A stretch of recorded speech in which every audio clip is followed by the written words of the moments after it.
नमस्कार,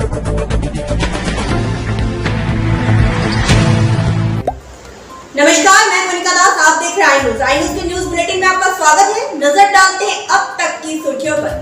बिहार में दरभंगा के हेरिटेज अस्पताल दोनार रोड में लोक जनशक्ति पार्टी रामविलास के राष्ट्रीय अध्यक्ष श्री चिराग पासवान परिजनों से मुलाकात के दौरान चंद्रजीत कुमार ब्यूरो प्रमुख की खास रिपोर्ट।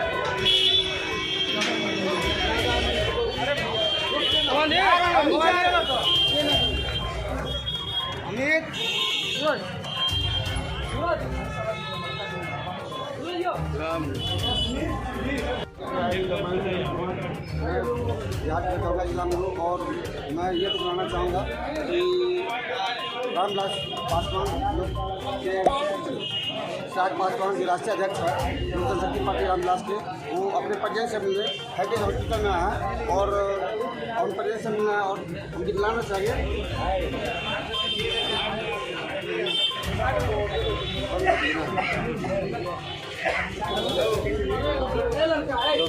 कोई ऐसे शब्दों का इस्तेमाल नहीं करे जिससे किसी वर्ग विशेष, समुदाय विशेष की भावनाओं को ठेस पहुँचे।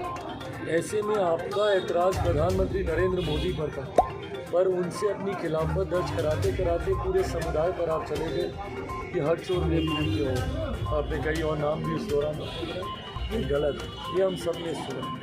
तो ऐसे में भैया जो बात सामने है ऑन रिकॉर्ड है, उस पर कोर्ट ने संज्ञान लेते हुए उन्होंने अपनी सज़ा सुनाई।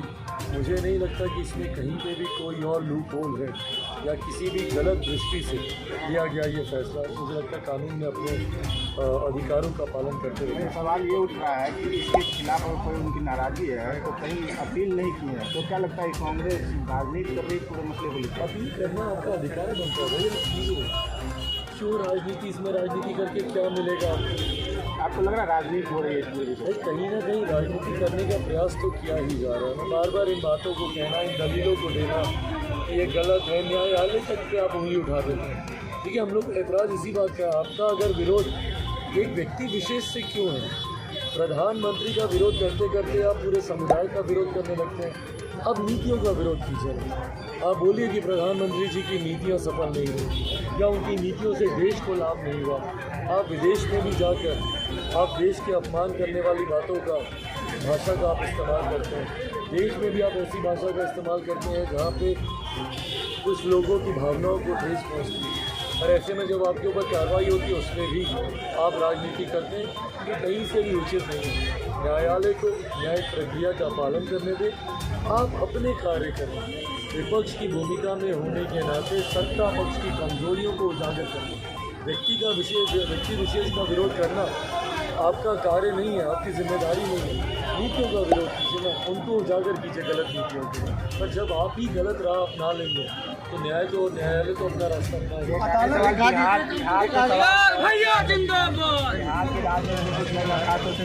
अचानक जो है क्या चाहिए? भाई ये बढ़ोतरी होनी थी।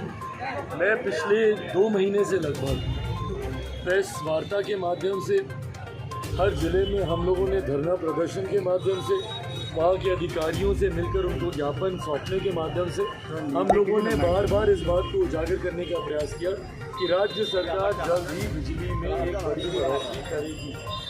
परिणाम स्वरूप पटना में एक कार्यक्रम के दौरान मुख्यमंत्री जी ने हम लोग की बातों का जवाब देते हुए बोला कि कुछ लोग जो सोचते हैं कि बिजली को मुफ्त कर दिया जाएगा, ये नहीं होगा।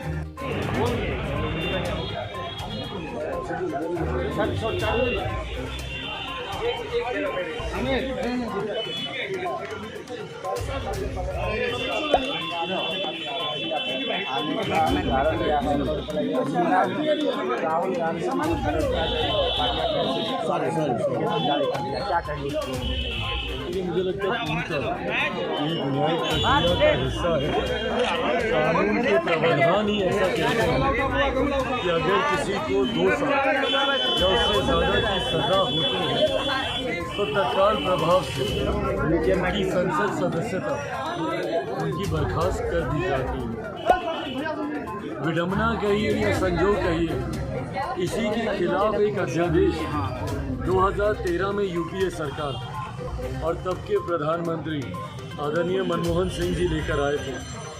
जिस अध्यादेश को फाड़ने का काम राहुल गांधी जी ने ही किया था। वो अध्यादेश यही कह रहा था कि जब तक आपको अपील करने का जो समय मिलता है, कुछ जगहों पे 1 महीने का होता है, कुछ जगह पे 3 महीने का होता है, तो 90 दिन का वो ब्रैकेट वो अध्यादेश आपको देता था कि 90 दिन में आप अपनी अपील करके या तो आप अपने आप का अपनी सज़ा की अवधि कम करा लें, या अगर आप कन्विक्शन से आप बरी हो जाते हैं तो आपकी वो सदस्यता बरकरार रहेगी। पर उस अध्यादेश को फाड़ने का काम राहुल जी ने ही किया था। और आज मुझे लगता है कहीं ना कहीं वही एक कारण भी बना। अगर वो अध्यादेश लागू हो गया होता और बिल के रूप में सदन में आता और पारित होकर कानून बन गया होता तो संभव था आज ऐसी परिस्थिति उत्पन्न नहीं होती। बट बहरहाल मुझे लगता है ये पूर्णतः न्यायिक प्रक्रिया का हिस्सा है। कानून के तहत, कानून के प्रावधानों के तहत लिया गया ये फैसला है। इस पर किसी भी प्रकार की टिप्पणी किसी के भी द्वारा करना उचित नहीं। लेकिन सवाल ये है कि लगातार कांग्रेस कह रही है कि सरकार के खिलाफ बोलने की ये सजा, क्या कहेंगे? भाई जब कांग्रेस ये कहती है तो कहीं ना कहीं आप न्यायालय पर, न्यायिक प्रक्रिया पे आप सवाल करें। जो भारत के जुडिशियल सिस्टम पे विश्वास रखने के लिए, इसकी क्रेडिबिलिटी के लिए कहीं से भी उचित नहीं। भाई ये बात तो किसी से छुपी नहीं है, ऑन रिकॉर्ड है। जिन शब्दों का आपने उपयोग किया उन शब्दों से नाराज़गी थी। सारे चोर मोदी ही क्यों होते हैं, ये भाषा गलत है। देखिए मैं खुद पढ़ा लिखा हूँ, राहुल जी भी पढ़े लिखे हैं, और पढ़ा लिखा होने के नाते मैंने हमेशा शब्दों की मर्यादा का पालन करने का मैं पक्षधर हमेशा से रहा हूँ। आप आक्रोश में कभी भी कोई ऐसे शब्दों का इस्तेमाल नहीं करें जिससे किसी वर्ग विशेष कर दिया जाएगा, ये नहीं होगा। और यही बात कहते कहते उन्होंने अपने शब्दों को रखा। उन्होंने कहा कि उन लोगों को पता भी है कि हम लोग कितनी महंगी बिजली खरीदते हैं। मुख्यमंत्री जी, ऐतराज़ हम लोग को इसी बात का ही तो है कि आप इतनी महंगी बिजली खरीद क्यों रहे हैं। अगल बगल के राज्य को देखिए, आप उत्तर प्रदेश को देखिए, उड़ीसा जैसा राज्य, हम लोगों से कम दरों पर बिजली खरीदते हैं। तो क्या कारण है कि आप इतनी महंगी बिजली खरीद रहे हैं? और जहाँ से आप महंगी बिजली खरीद रहे हैं उसको महंगे दरों पर आप बेचते भी हैं। आज से 1 साल पहले, अगर तारीख मुझे ठीक से याद है तो 16 फरवरी 2022 को इसी सरकार का एक आदेश आया था जहाँ पे जितनी भी बिजली कंपनियाँ हैं उनको अपने इसको कम करने का आग्रह सरकार के द्वारा किया गया था कि ऐसी योजना पे काम करें जिससे जितने भी ग्राहक हैं उनको कम दरों पर बिजली मिल सके। आज से 1 साल पहले उन लोगों ने अपनी तमाम कंपनियों से ये आग्रह किया था। 1 साल पर उस पर कोई कार्रवाई नहीं है। भाई जिस प्रदेश के मुख्यमंत्री अपनी कुर्सी को बचाने को लेकर चलते रहे, वो मुख्यमंत्री कैसे बने रहे, कब तक बने रहेंगे, जिनकी चिंता में सिर्फ और सिर्फ मुख्यमंत्री पद हो, वो बिहार की जनता के बारे में सोचेंगे कैसे। परिणाम स्वरूप बिहार में आज लगभग 1/4 24-25% की आज वृद्धि हुई, जो कि हर आम बिहारी, आम हो या खास हो भैया, हर किसी की जेब पे ये बोझ पड़ने वाला है। और जिसका नुकसान ये सरकार आज की तारीख में नहीं समझ रही, पर जनता जिस तरीके से आक्रोशित है, समस्या का आप समाधान ढूंढ नहीं पाते, हर चीज़ का आप लाठी चलाते हैं। ऐसे में बिजली जैसी एक मूल ज़रूरत पे भी अगर आप इतनी वृद्धि कर देंगे, तो ऐसे में जनता का आक्रोश, पिछली बार भी आपने देख लिया था, आक्रोश ही का आपको तीसरे नंबर पर लेकर आया। इस बार मुख्यमंत्री संभवतः अपना खाता भी नहीं खुलवा पाए। नेता और मंत्री पर फ्री है, नेता और मंत्री को फ्री दिया गया, क्या कहेंगे? नेता और मंत्री को फ्री है, ये सबसे बड़े आश्चर्य की बात है। इनके नेताओं के लिए, इनके मंत्रियों के लिए भाई करना है तो फिर सबको लागू कीजिए। हम जितने जनप्रतिनिधि, मैंने तो कई बार इस बात को भी कहा, मैंने तो इवन पेंशन को लेकर मैंने कहा, कोई 1 दिन का विधायक बनेगा तो उसको पेंशन मिल जाएगी, और जो पूरी जीवन खटा देगा अपना कार्य करते करते, उसके बाद उसको पेंशन नहीं मिलेगी। ये सरकारें जो दोहरी नीतियाँ अपनाती हैं, ये गलत है। अपने नेता, अपने मंत्री, अपने विधायकों के लिए आपकी नीति अलग होती है और आम जनता के लिए अलग होती है, गलत है।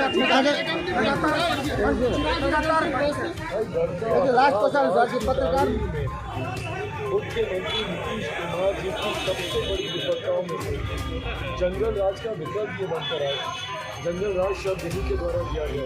अब फ्रेश खबरों में बने रहने के लिए आप हमारे चैनल को लाइक कीजिए, सब्सक्राइब कीजिए और हाँ, बेल आइकन